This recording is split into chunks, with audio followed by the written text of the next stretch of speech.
Salut, c'est Quentin. Alors quand on y réfléchit bien, les ingénieurs informatiques font souvent d'excellents partenaires amoureux.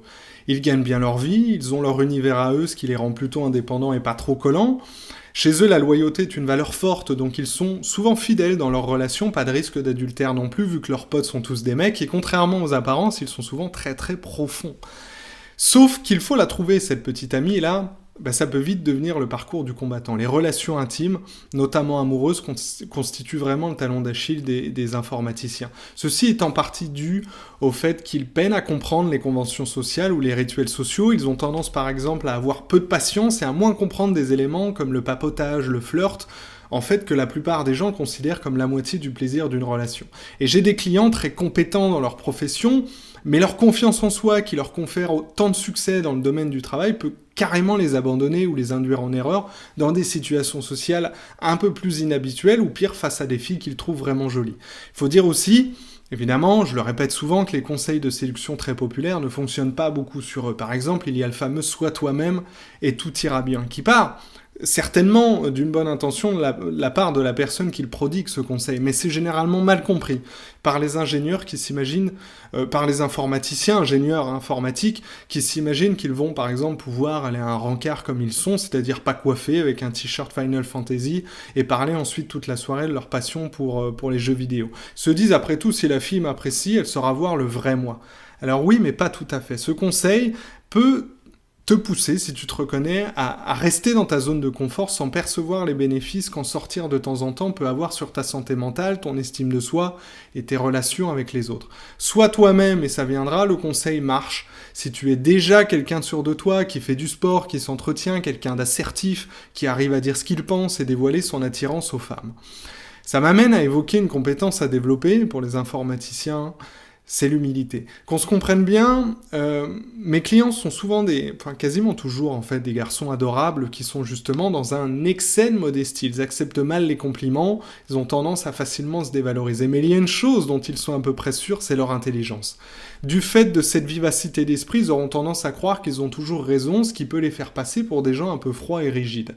Vu qu'ils prennent toujours soin de réfléchir à tort et à travers sur un sujet avant d'en parler, ils estiment que leur point de vue est forcément le meilleur.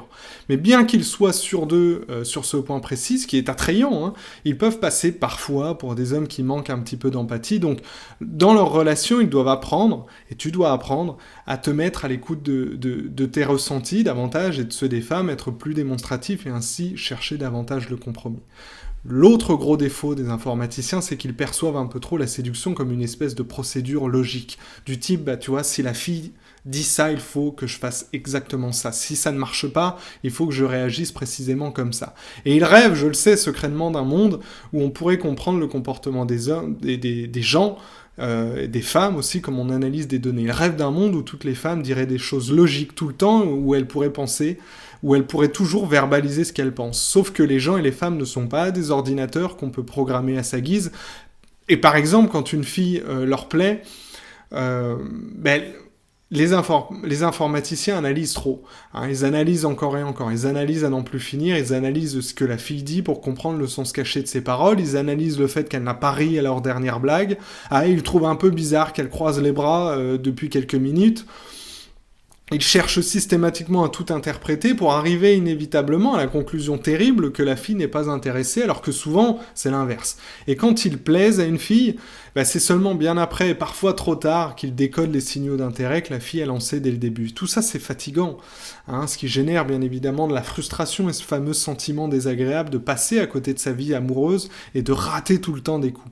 Un petit conseil, la prochaine fois que tu vas à un rencard, fais-toi la promesse de ne pas prendre les signaux indépendamment les uns des autres, mais plutôt de lire le message global. Si une fille reste avec toi à discuter sans regarder sa montre toutes les 5 minutes, et qu'elle s'intéresse un minimum à toi, c'est plutôt bon signe. À toi aussi d'être un minimum entreprenant, sans attendre d'avoir des planètes alignées pour voir comment elle réagit derrière à tes initiatives. Une fille ne peut pas réagir tant que tu n'as pas agi. Tu peux analyser un peu tes interactions, mais en tâchant d'y prendre aussi un maximum de plaisir. Voilà, si tu te retrouves plus ou moins dans cette description, n'hésite pas à t'inscrire à mon club privé en cliquant sur le lien dans la description. 90% de mes clients sont des introvertis à l'esprit extrêmement logique, analytique, et si tu as des difficultés en séduction, je pense réellement pouvoir t'aider. Mets un pouce vers le haut, commente si tu le souhaites, inscris-toi à ma chaîne, à mon club privé, et je te dis À très vite.